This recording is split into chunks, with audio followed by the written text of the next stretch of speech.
So let's lean into the recent findings or information that has been released recently uh, in regard to PnB Rock's murder. And apparently, the police have caught the assailants. Um, Apparently, it wasn't just one individual that contributed to the death of PnB Rock.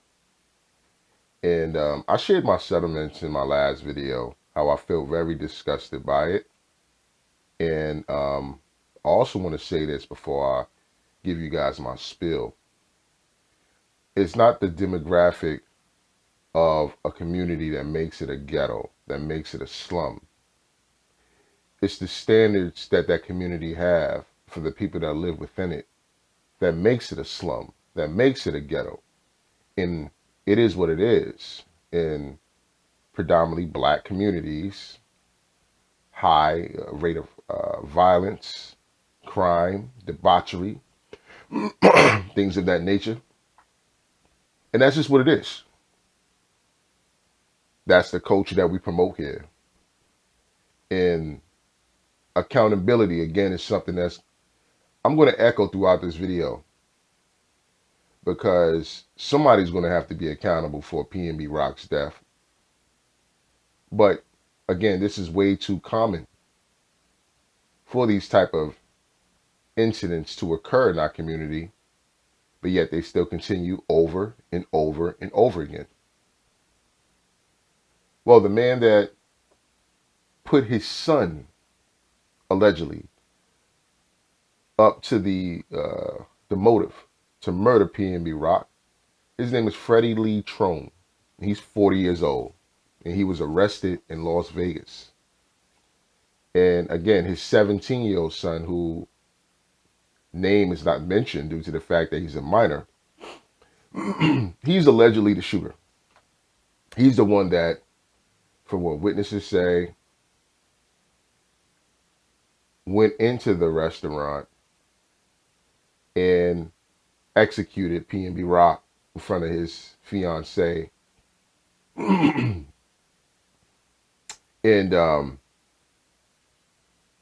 that's not the only person that's going to be implicated in Rock's death.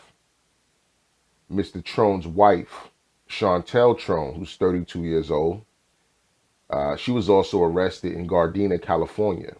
And she's being charged with one count of being an accessory after the fact of the killing. So the police are basically building a case to say, well, ma'am, you could have went to the authorities. You was well aware what these two individuals have done, but yet in some way, shape, or form, we quite don't know yet, you participated in aiding them evade law enforcement after they committed their crime. So she's going down as well. The son that Miss Trone and Mr. Trone share is not Shauntel Trone's biological son. So Freddie Trone, his 17-year-old son is his biological son, but it's not Shauntel's. So I kind of got an idea how this is going to go going forward. She's going to snitch on both of them, father and son. She has no blood ties, no allegiance to this man other than being his pseudo wife. So be prepared when you find out that she's going to tell the whole thing, how they planned it, how they, lined everything up. They was checking the social media. They was watching him probably. She's going to tell it all to save her own ass, as expected, right? That's just how that particularly is going to go in this situation. My thing is, what got to be going through a man's mind at 40 years old to want to involve his son with such a heinous act of violence against an innocent person, but to also potentially throw your son's life away? As a parent, you're supposed to be the mentor, especially the father. That young boy eventually is going to walk in your shoes, and if you didn't leave him proper boot prints to walk in, that's going to be helpful to him and advance him throughout his life and give him game and knowledge so that he can be a better man, a more complete man than you, I beg the question, what's the point of you having? I can't picture me putting my 17-year-old son up to do something like this. What do you gain out of it? You got a chain? A chain? He killed a man. He took a man away from his family, his children, for a chain. This man didn't threaten your life. He didn't threaten your mama's life. He wasn't impeding your progress to be successful. But again, when you have these young youth, they're very impressionable. And at 17 years old, I would like to say that they have an impressionable mind at that age. And at 40, you would think you would know better than that. As for the wife, how do you marry a career criminal? But see, these are the type of men, Freddie Lee Trone, that get a lot of black women box wet. It gets you tingly down there. You get a little moist. For the career criminals, hardcore, violent, no good, up to no good, don't plan to do nothing good by you, don't want to do good, don't want to be responsible, don't have any intentions of being responsible, not a productive member to society, but he gets you wet down there. He gets your little box wet. Well, you crying in court, singing the blues, man, because now you possibly threw your life away because you wanted your little box wet. The career criminal, you allow him to lead you. You know what's so funny to me? I hear a lot of our women all the time. Where the good men at? Well, when you get a good man and he has standards and he's going to hold you accountable for the things you do,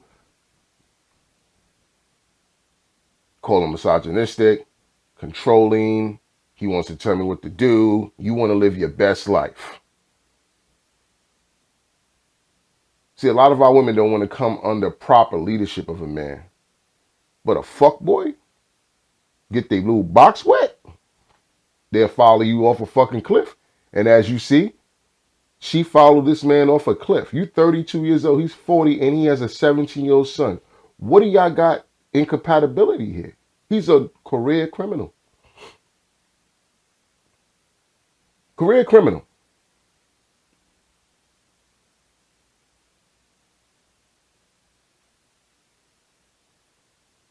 And this is the man that you chose to take on his last name. What has he done, or what potential did you see in him, man, that made you say, hold on, regardless of your background, you're 40 years old, you got a criminal history, there's nothing nurturing or there's no leadership that I see within you, because you can't even lead yourself from not being put behind bars. You're a poor role model for your son. And these are things that women be knowing going into relationships with dudes like this.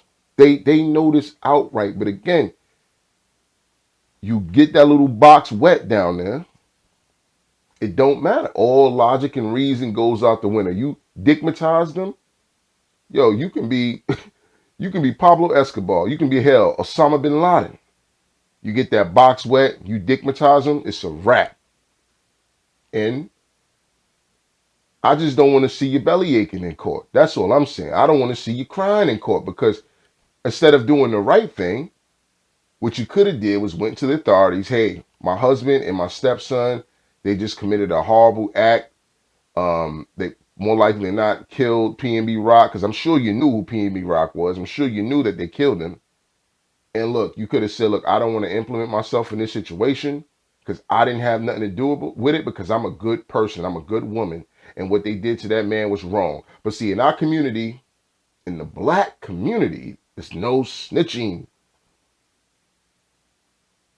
So you can harm innocent people and not feel within yourself that, you know what, if I know that someone innocent has been harmed and I can do something about it to render some form of aid or relief to the family, in catching the perpetrator that did it, we won't do it. And time again, we see it over and over again. And this is just a more magnified example of that because PnB Rock was a celebrity.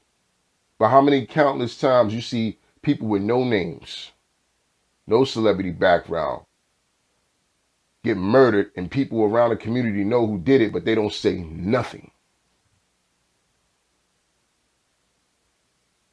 Again, killed a man for his chain. Now you might be facing life in prison, sir. Maybe your son won't, but you will.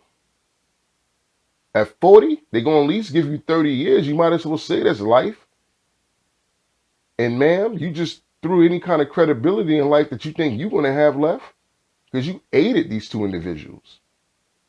And who knows what may come out. You might have been the co-conspirator and someone who actually told them to do the shit. Who don't know? We'll wait till everything comes out and everything is revealed in the court.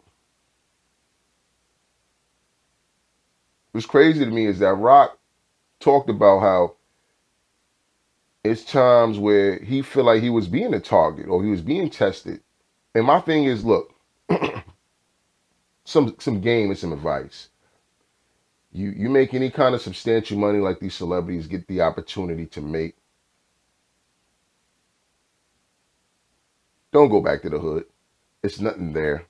I despise it. And it's a bit annoying when I see people that make multi-millionaires that don't come or live in the community come back, and they come back in a $500,000, $500,000 vehicle and post up on the block like you doing something. Post up on the block like it's sweet. You got people starving out here. People don't even make $30,000 a year. You come with a $500,000 vehicle, your jewelry drip on, and what, you want to be held as a king? You want to be held as somebody that's Big Willie, Big Daddy, because you got more than 99% of the people in those communities got at that moment? It's stupid. It's suicide, if you ask me. But also, it's ego appeasing when folks do shit like that. You made your millions, you affluent, you living a great life. Stay around the people that are affluent, that has millions and living a great life. Because it doesn't make sense for you to come around and be around these areas because you know someone's going to hate, somebody's going to see you floss, and you might not even be trying to logically be in that state of mind when you out and about in these communities. Your intentions might not be to just be out here, I'm trying to shit on somebody or show people that I got more than what they got. But they don't perceive it that way, and that's the problem. And that's why I tell these young guys, man, if you have aspirations to be any kind of multi-millionaire, celebrity, or whatnot, you can't frequent the areas in which you grew up in. You forfeit that. Because if you go there, you're going to be a casualty of the ignorance and the bullshit that continue to permeate there. I mean, some people got so many questions. So many questions. It's like the Nipsey killing to a degree. The chick that drove the getaway car after the dude done shot and killed Nipsey, that was allegedly her boyfriend. And now she's going to be an accessory to murder too. In that trial, once that completes or whatever, whatnot. And females got to understand, when you're dealing with these kind of men, this is the element that it's like a shadow. It's going to follow them. And you will be implemented in any of the bullshit that they do. Because let me tell you, the feds, they don't care that you don't know. They're going to say you should have known. How you didn't know. Why you didn't want to know. And if you can't answer those questions suffice to them, you going down. And I'd be damned if I go to jail for somebody's actions, and especially if I didn't commit it. I'm snitching. I'm that one. Don't do no crime around me because I don't want to do no time for what you did. If I'm going to do a crime, let me do my time. But only a fool would sit up there, know somebody committed a crime, know you're going to get questioned when they catch this person, and that person More likely than not to save their ass, they might, yo, Tamika told me to do it. Even though you might not even told this motherfucker to do it. And I just think women, again, a lot of y'all don't think logically. You're thinking emotionally. And men, we understand the code to y'all already. Unfortunately. And and a lot of the fuck boys definitely understand the code because those are dudes that y'all keep laying down with creating bastards with. But again, rinse, repeat cycle of the same shit over and over again. But I just wanted to give my spill and bring this information to you guys. I'm great. I'm happy that they caught these assailants. Um, they'll have their day in court. Of course, they're innocent until proven guilty. But again, it's 2022. In that particular establishment where they killed Rock, they had surveillance cameras all throughout that chain. I'm more likely not going to assume they had surveillance cameras there. And they probably, more likely than not, got the entire act on video. And it's California. It's cameras everywhere. I've been out there last year. And again, as beautiful as the state is, you go to certain areas, you just want to stay clear of. I'm sure this is Black Talk today. Don't forget to like and subscribe, share the video. I'll see y'all in the next one.